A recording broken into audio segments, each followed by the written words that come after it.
Hi guys, this is jsn1.com and I'm here with a handset called the UMi Super and I'm here to review it for you. We're dealing with a beefy metal phablet that has a diagonal of 5.5 inches and it costs below $200, which for a 4GB RAM smartphone is excellent. It was launched in the summer of 2016 and you can find it on gearbest.com priced at $169.99. So we already reviewed recently the UMi Plus E, so we're very familiar with this brand. We also reviewed the UMi Max and at least one other UMi phone. Now as far as the design is concerned, I said it before, it's a beefy device, rather massive, but also well built. It's made of metal, slightly rounded and with a pretty good build quality. We get a plastic lid here and here for the sake of the signal, and this model is available in grey, gold or silver. It measures 8.5mm in thickness and weighs a pretty hefty 192 grams, which is 4 grams heavier than the iPhone 7 Plus. Somehow, in spite of the size, the one-hand usage is quite easy. As you can see, you can reach all the areas of the screen by using a single hand with no problem. Up front, if you look closely, there's a 2.5D glass panel, gently curved at the sides, and in the end, it's quite an elegant device, well built, but also rather massive. And the high point of this design is this shiny little notification LED that glistens in 7 different colors. Now, as far as the screen is concerned, it's a Full HD sharp panel with a 5.5-inch diagonal and Gorilla Glass 3 protection. The bezels are reasonable, not very thick, not very slim, and as far as the video playback goes, we're going to use the gallery because we do not have a bundled video player. Okay, so let's enjoy the viewing experience, which involves pretty okay calibrated colors, a bright and crisp image. We have wide view angles, and the contrast is rather okay, I would say. Now let's see the other aspects of the screen. Of course, we also tested it, we put it under the microscope and found the pixel arrangement to be of the RGB stripes variety, and then we used the lux meter and measured 357 lux units, which is okay for the price tag below $200. This value beats the Huawei G8 and Huawei Honor 7, but scores below the UMi Max and the Sony Xperia M5, for example. Now let's see what the screen settings are all about. So we go to the settings, access display, and we find the usual collection of mirror vision settings. We got the picture mode, standard, vivid and user itself triggers a variety of other customization like contrast, saturation, picture brightness. There is sharpness, color temperature, dynamic contrast and color effect, but I recommend you stick with standard because that's the default calibration. You also have brightness level, adaptive brightness, wallpaper, sleep, font size, and the calibration of the G sensor and the proximity sensor. In the end, a pretty okay display considering the price tag. And now let's deal with the other hardware specs here. So we're dealing with a MediaTek Helio P10 octa-core processor. The GPU is a Mali T860MP2, and we also get, not an ad, we also get 4GB of LPDDR3 RAM, as well as 32GB of storage and the microSD card slot. And luckily, with all that set up, the phone functions like a charm. We did not meet with any lag. We opened up as many apps as we wanted, they open up pretty fast, and everything moved perfectly, so no problem with lag here, no problem whatsoever. The games also ran fine. I'm talking about our benchmark game Riptide GP Renegade, which has high-end graphics, console-like quality, and I'm going to show it to you in a brief session right now. Okay, here we go, restoring the saved game. Yes. And we're about to see some pretty hardcore graphics here. This game was launched at the end of last summer, and it quickly became a benchmark title for us, just like the predecessors Riptide GP1 and GP2. Here we go, the water already looks nice. Tilt controls, well implemented. Nice acceleration sensation. Pretty solid graphics. Now let's do the jump, and here we go. Console-like quality. Nice water splash. All the texture, lighting and frames are okay, so the gaming checks out for this sub $200 handset. Now let's see what the gaming, we're done with the gaming, let's see what the benchmarks are like. Let me start off with Quadrant. In Quadrant we beat the Asus Zenfone 2 but scored below the Huawei Honor 5X, so rather modest here.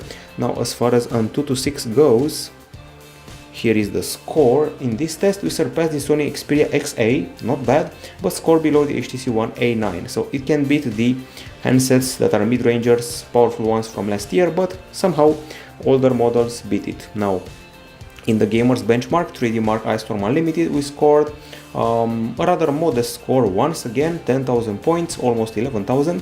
We beat the UMi Max at least and score below the Huawei Mate S, so as long as 2015 phones beat it, is not exactly very impressive. However, one of the tests, Base Mark X, gave us a result that surpasses the Galaxy Note 5, so that's got to count for something. Now as far as the temperature goes, it took a hike to 32.9 degrees Celsius after running GFX Bench, not bad, and to 36.3 degrees Celsius after running Riptide GP Renegade, so there's no overheating here, luckily. On the battery side, there's a 4000 mAh unit made by Sony, and on paper we are promised 14 hours of GPS navigation, 32 hours of music, or 15 days of standby, which is very impressive. Now let's see our own results and then we can properly judge. Okay, so our continuous HD video playback in a loop test got us to 11 hours and 21 minutes, which is great. This means we even beat the Galaxy S6 Edge Plus as well as the Lenovo Vibe X3, but scored below the iPhone 6s. In PC Mark, the continuous usage test, once again a good result, 8 hours and 16 minutes, which is nice, surpasses the Lenovo Vibe X3, Galaxy S7 and OnePlus 3, but scores below the UMi Max and the Huawei Nova. The charging gets done in 2 hours and 5 minutes, which is rather okay and superior to the Huawei P9 but inferior to the Lenovo K6. Now we go to the settings again and we have actually two areas for the battery. There is battery with standby intelligent power saving, battery saver and battery optimization, and the separate one which is battery saving mode. We got a bunch of profiles like intelligent, marathon, sleep or my mode, so you can customize it, and then there are the other options like battery saver here, so you can switch profiles, and one more, schedule battery profile switch. Anyway, we're dealing with a very solid battery, we were happy with its behavior, and now we move on to acoustics. As usual, we are promised hi-fi acoustics, and in spite of having two grills, only the right one is actually the one emitting music. The pre-installed music player is pretty straightforward, I would say it's almost stock, and when it comes to the options, we got a stock equalizer that includes custom genre settings, 5 custom channels, bass boost, surround sound, you know the works. You've heard other devices with a custom or stock equalizer. Now let's actually listen to some music.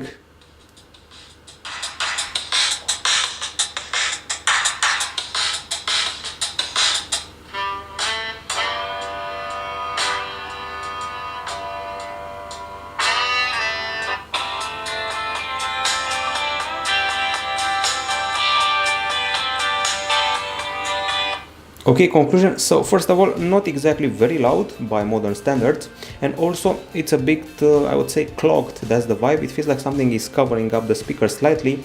At least the equalizer changes that. The notes, the high notes are heard okay, the bass is, I would say, mid-level, and the guitar is heard pretty nicely. We did not have headphones here, but at least we have FM radio if you decide to plug in a pair of your own headphones. We also did a decibel meter test, and we achieved the max result of 85.7 decibels. That's when playing the game Riptide GP Renegade, or 83.2 decibels when playing our audio sample. With this result, we beat the iPhone 7 Plus but scored below the LG G4. And if you want an extra kick, you're going to have to go to the settings, sound notification, sound enhancement, and then you can find the BES audio enhance, BES loudness and BES surround with a movie mode and a music mode. I would call the acoustics mid-level and not exactly hugely impressive, just okay, and that's it. Now as far as the camera goes, there's a Panasonic 13 megapixel sensor here, also dual tone flash, and we are promised to get very fast focus here, 0.3 second autofocus. So 13 megapixel shooter at the back, 5 megapixel shooter at the front, and a camera app that starts up reasonably fast and offers the same UMi UI you've seen on the previous phones we tested. It's very basic, very straightforward. It includes the effects, which you can see here, and it also includes the HDR, flash option, a self timer, size, location, voice capture, zero shutter delay, and burst shot. Now, as far as the actual camera behavior goes, as I said, the camera starts up fast, but the focus is kind of slow, both the manual one and the automatic one. Picture taking is still pretty fast, that's good, and zooming is a bit on the slow side. These are the main capture modes. We got panorama, pro photo, photo and video, and pro photo triggers a few extra options, which are represented as semicircles like on the older Lumia model. So we got saturation, there's brightness, there's contrast, exposure, ISO, and white balance to tweak here. Okay, enough about the options, time to go to the gallery and see how the camera did. So we took our shots in early February on a very sunny day, and we registered some pretty cold colors. Let me start off here. So early February, cold colors, I would say the clarity is okay, and as you can see, the HDR is doing a fine job. There are some blurry shots at first, and the details don't seem like much at first sight, but on the PC you'll see that they're quite decent in the end. So if you take a landscape shot and zoom into it, you'll see that the details will be satisfying on the PC. Okay, so selfies, yes, we also did those. There was a sun in front of me, and the selfies are rather blurry, not very clear. However, if you get into a proper area and really get to focus properly, they get better if you really have the patience to focus on your face. So here we tested the zoom, and you can see the ducks here in the distance. Then you start zooming in, and surprise, the details are quite good. Okay, so we move further. As you can see, there are some strange dynamic range settings here, some stuff going on in the background with a strange hue. I noticed that sometimes the images tend to take a bit of the hue for the foreground, from the foreground to the background. Anyways, the clarity is quite good. The colors are calibrated in a pretty okay fashion, although I found myself at times seeing that the colors are quite cold compared to my expectations. So I had another phone with me, and there this red was actually red, not pink, as you can see here. In the end, we took some pretty solid close-ups, pretty good details here, and the colors feel like they were dipped in white. That's the best definition here, dipped in white. The focus was okay, and sometimes, as I said before, the background gets a tint from the foreground. Landscape shots, details unimpressive here, but somehow impressive on the PC. And even more shots, that's exactly what I was saying. The snow becomes pink or red because of the red of the car. And nice close-ups, good details, nice texture, and that's all the time we had for the daytime capture. I would say that the photographing during the day is okay for a price tag of $169, and it's basically on par with what we receive on the, let's say, Vernitor, for example, minus the colors, which are not very accurately calibrated. Of course, it's below the likes of the Asus Zenfone 3 or Huawei Nova, if you're wondering. Now, this is daytime. Let's go to the night time, because we also took low light shots. Okay, so sadly they're quite blurry and yellowish. The flash tends to make the things a bit too white. There is a bit of a violet hue at the top of the image, and the street light halos are quite big, not the biggest, but quite big. So photo without a flash, photo with flash makes things a bit too white, but I've seen worse, so that's got to count for something. A few more shots. Some blurred, some yellowish. In the end, I would say it's underwhelming and below many phones, but once again, I've seen worse than this, so it beats at least 5 other phones we've tested over the past 2 years. That's the photo in a nutshell. Now let's see the video. I'm going to start during the day. We shot video in 3GPP Full HD, 30 frames per second at 17 MB per second, and that's the result. So first things first, the microphone doesn't seem to face the wind properly.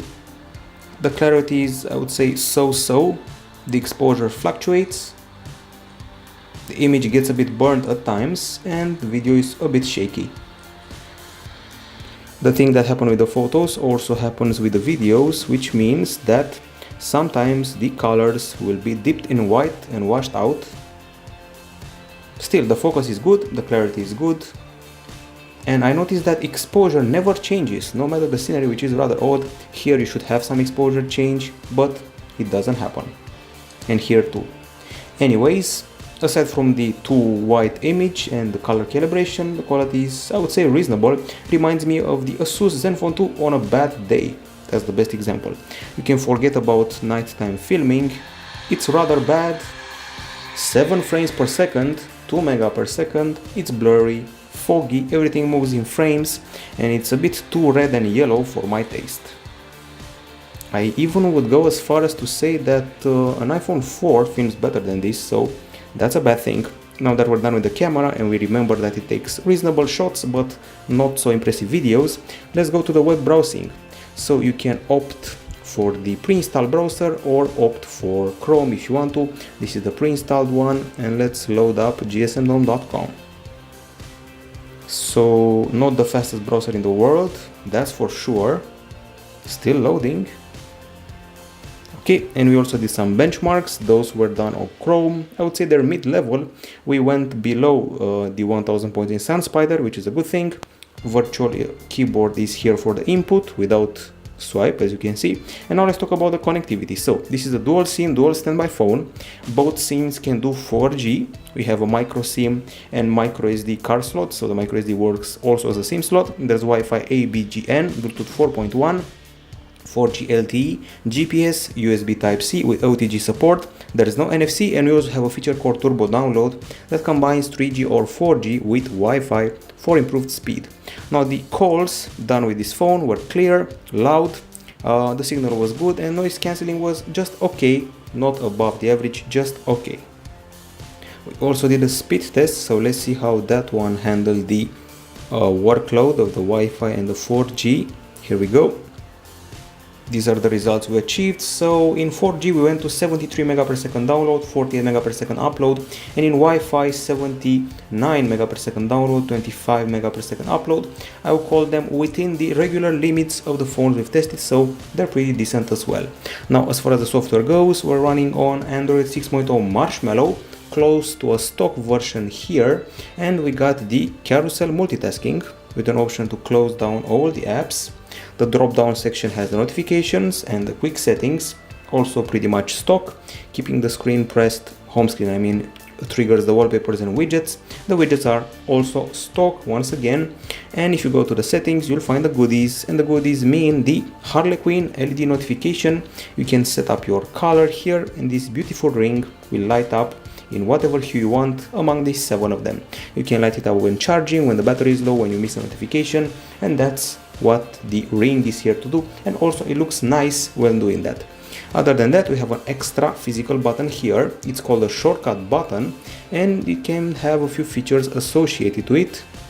Those ones here, quite a few of them. Basically, you can trigger an app by pressing it. Okay, options for the nav bar, background task clear, and also security is here. We get a fingerprint scanner at the back, which is rather underwhelming, I'm sad to say it, but it's underwhelming. Okay, so pin just to secure it. Okay, fingerprint has been set up. Unlock with fingerprint, and let's see just how well it works. So this finger is the one that's been used to secure it. You need to input the pin first, so let's go again. As you can see, it took a while. Bit of a delay between the vibration when it feels my finger and when it actually unlocks the device. So a bit slow, and the setup was very long, so it's not exactly impressive. Other than that, time to discuss the apps. So I counted them. We have here a total number of 26 pre-installed apps, not bad. Most of them are stock, actually 90% of them. We got Play Games, Play Store, we got Music, we got Messaging, Maps, Google, Gmail, so all the basic package plus File Manager, Flashlight. There is a SIM toolkit and a sound recorder and voice search. So that's about it in the end, pretty clean software experience. Now folks, it's time for the verdict related to the UMi Super. So on the pro side, we have a well-built phone that's affordable and also had a pretty okay display, a rather good performance, a very good battery, okay clarity of pictures, and the selfies are also reasonable. Plus, we have a clear and clean UI and OS, and a very nice LED here to set it apart from other handsets out there. Now on the con side, it's a heavy machine, almost 200 grams in weight, should be louder, I'm talking about the speaker, and also the photos have cold colors, the video capture is underwhelming, and we had some strange dynamic range shots taken during the day. As you can see, the fingerprint scanner should be better and faster, and that's about it on the con side. Things to remember about the UMi Super: it's trademark LED notification area, it's very solid for below 200 bucks, keep that in mind. You're still getting a 4GB RAM phone with good performance, excellent battery, okay multimedia abilities, and I would say a reasonable camera if you're out for Facebook pics. It does not have any major flaw, maybe aside from the aspects of the camera. In the end, excellent battery, performance, and this LED here is pretty. This is it from gsm.com. This has been the review of the UMi Super. Bye bye.